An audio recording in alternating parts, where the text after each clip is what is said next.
People born into a criminal family. How and when did you realize something wasn't quite right? I'm not sure if I belong here, but my father has an interesting past. This long story is essentially about how, when I was a young adult, I realized that my father was not just the loving family man he always was with us. When I was in high school, I wanted to go to the mall in the city to go shopping, but I was denied. I was never allowed to walk downtown in the city without a guardian until I was 18 and had access to a car. I'm turned away from a lot of bars in the area. No explanation. Just sorry, miss, but I can't do that and you'd best go home now. Usually if they say that, my night is over. I'm now 22. Cops will not pull my car over without backup. It's in my father's last name. And if they do pull me over without backup, I cannot get out of the ticket to save my life. One cop told me he was sorry, but he had to call my car in for reference and that it was a new policy. I told my dad that and he laughed and told me to behave myself. One day I came home from work early and there were a bunch of strange men in the garage. I walked in and my dad was yelling at them. Something about never come to the house before 10. Always sending him an email, calling his phone late at night, setting up a meeting. It wasn't yelling in English, it was German, and he never spoke German around the house, as we were British-Irish. That night he left for 2 days and Mom acted like he was just in the garage. He was always really careful never to bring his past around the house. Even my mom doesn't know. I think it was really that moment when I realized just how dangerous my father was and how lucky I am to have him as my father. I was taught really early to notice things around me. It was a game like, how many exits are in the room, Poppy? And what would it take to get there? And how many people with cell phones out? And who just entered the room? And we'd gauge their age, height, and gender. I even have rules of behavior. Do not walk and text, do not have my hair in a ponytail while out in public, never walk alone in the dark, never talk to a stranger after dark, never leave home without my pocket knife, and always wear shoes I can run in unless I'm escorted by a male. I moved away for university and my dad gets calls updating him in my situation, i.e. what my club life is like, my socializing, and who I hang out with. They're never involved, but they are always watching. I can be in the middle of having a fantastic night out when my father calls me and tells me to behave myself, which is code for getting my scantily clad behind home right that damn minute, and you bet your life I'm home within 20 minutes. I am curious to know what life he led before he met my mom and had me, but I also know curiosity kills the cat. I do think he's a very dangerous man to cross, but I also know that he was not mob or gang related. I think he's not mob related. He always told me if I was in trouble I should call the police and then him. If he was a criminal, why the police? And I don't think he's protecting me from a specific person or group, more of the regular messed up people that exist in the world. If you ask me, I honestly have no idea who he really is. He commands respect on both sides of the law, like the chief of police in our town has beers with my dad. So not underworld, never brings his past to the present. Had a fantastic childhood with a loving and seemingly ordinary family. He's well known, well liked, and always willing to lend a hand. Average man in an average town. Story 2. I'm 30 now and I still have realizations of things in my life that weren't normal and more reflective of criminal behavior. The whole reason I'm compelled to answer is because it makes me reflect, and I just might discover something new about my perspective on life. I like the smell of grass because the smell reminds me of being a child. My parents' plants grew in one side of the basement room that my brother and I shared, which was also shared with a 17-foot or 6-meter python. I don't think that smoking or growing is bad, but at the time it was illegal. But it is just poor parenting to grow it in your child's room. I grew up watching my parents get blacked out buzzed and rough up each other. One of my first memories is of my parents being arrested and my grandmother coming to take care of us because that night both parents went to jail. When we were with my grandmother, every day after a soccer game, all of us will go to my house and my grandma will cook something for all of us. Even when I move away for university, the guys still come over and help my grandma do her groceries, water her garden, and help her around the house. The one day my grandma called me and said that most of the guys were gone because the police were after them for substance distribution, and apparently one of the guys was actually the big boss of the region. All my grandma cared about at that point was how she was going to go grocery shopping from now on. Now, while parent separation is sadly common, my parents had to put their own twist on it. First, my dad got up and moved us in the middle of the night with nothing more than our pajamas. My mom eventually got visitation ordered through the courts, but one summer she decided she would just take off with us. Child Protective Services found us in Oregon 7 months later. The police came to our school and took us out of class. They put me and my brother in the back of a police car and drove us back to Seattle. Somewhere in the middle of the drive, we got handcuffed. We kept hitting the divider and screaming. So for the rest of the drive, we kicked it the rest of the way. We didn't know where we were being taken and they wouldn't let me call my mom. About a year after being back with our dad, he taught me how to sign his check so I could get the rent out on time. It wasn't until a couple of years ago that my dad took back control of his checkbook. Somehow that was the age I was supposed to start stealing or something, according to his girlfriend at the time. It never occurred to me to steal. It was just my job to make sure everything would get paid on time. My dad would bring home random women and I found out many years later that many of them were call girls. When I took environmental law in college, it occurred to me that I knew of a few very contaminated sites that I watched the cement poured onto because damn ecology or EPA was coming out to inspect, sample, etc. That my friends and I got free gas from the wrecking yard was not an act of charity, but that they were illegally storing it. Hell, while I was working on my environmental sciences degree, my dad accumulated over 600 violations of the Clean Water Act and was identified as a point source polluter at a Superfund site. A freaking 17-foot python. It's definitely up there with grass-growing businesses in the list of things not to put in your kid's bedroom. Story 3. I come from the opposite side. My uncle was ended in his hotel room a few months before I was born in connection with some money laundering in Italy. He apparently refused to play a part in a scheme and planned to check out the next day. It was finished off by someone, but was poorly framed as if he did it by himself by both the police and the mob. My mom never, ever wanted me to date an Italian and was furious when she found out that that was the language they were teaching us in school. She said, "Sorry, latte, they're going to hurt you. Don't you ever ask any questions about Uncle's name?" My whole mom's side of the family is extremely paranoid because he was really the only normal and successful guy in the family. When he passed, all 3 of his siblings had severe depression. There are pictures of him all over my house, and my grandmother has 3 graves for him in her backyard. On the anniversary of his death, we set a place for him at the table. It's kind of weird for me because I never met him, but I can tell what I missed out on by not having him in my life. My mom's family would be completely different and maybe even together, and maybe my mom wouldn't have so many problems. Because I literally see him all over my house and hear all these stories about him.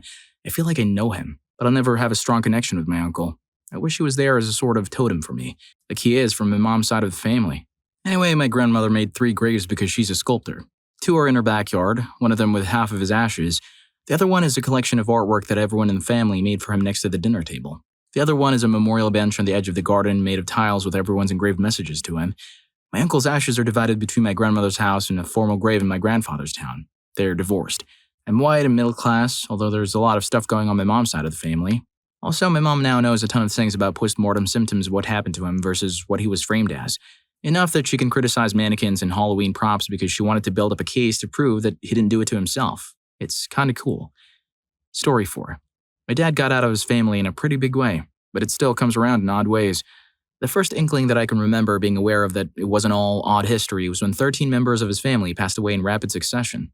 The next was the revelation that someone didn't just steal his car, but a week later delivered the strip frame to his home. They didn't steal it from his home. The next was when I learned there were 3 different birth certificates issued for me by the hospital at the time of my birth. One was used for court reasons, another was deliberately falsified at her behest, and third is the one considered my true birth certificate. The next was when I moved somewhere my dad wasn't too pleased I was moving to. I noticed some odd reactions to my last name around those parts. The distinct feeling of being unwelcome in a relatively large city like that gets you. I discovered my name causes certain issues when trying to enter Canada. I can, it just takes more time than it ought to. The more recent reveal was the existence of false birth certificates, SSNs, passports, etc., for myself and my parents. They haven't been used, but they exist, just in case. My brother and sister do not have complementary false documents since they're from my mom's prior marriage. My dad has given little resistance to the idea of me changing my last name when it's been mentioned over the years. It's also something I learned a fair number of family members have done already. I think there's a conflict for him since he and I are the last 2 of 3 males with a name alive, so he doesn't outwardly endorse the idea since I'm the youngest and only one likely to have children. If I change my name, the family name dies with me. Well, in our family, there's one other family in the US with the same last name. We've never looked into any relationship. The closest relatives were active in the mob families in the New York area. There are also members of the family name who became very involved in the Montreal mob families and, to my understanding, may still be involved.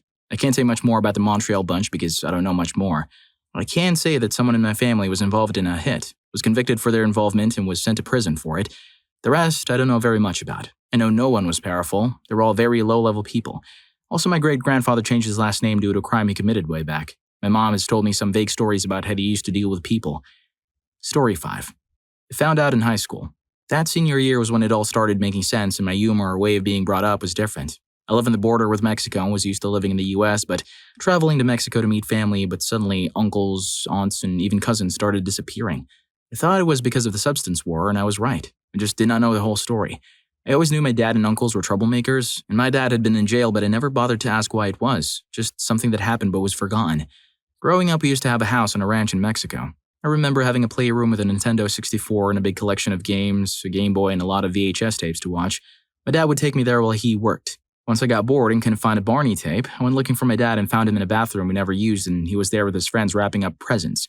Most likely grass in big bulks of something like saran wrap. I was pushed out of the room and led to play outside with the dogs. There were other times when things were weird, but I was always distracted. Back to my point. In my senior year of high school, I realized my overprotective uncles weren't lying about roughing my boyfriend up to teach him not to mess with me. I learned that I was on a hit list because one uncle mentioned in Mexico that I was still alive and living in the US after being the little girl who knew how to get to the crops where I spent some summers playing. Now that I'm older, I know that my dad was a supplier of substances, and my uncles were in on it too. I have different ways of thinking, and I know that at any time I could be in danger. I know that there are people who remember my name, and I should not tell people my Mexican last name or nickname, even though my family could get me in trouble or again.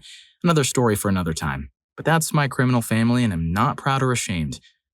I'd love to know about that part, but so far realizing a real life like this is whack. While we're already halfway, join me in more of these stories by hitting those like and subscribe buttons. Story 6.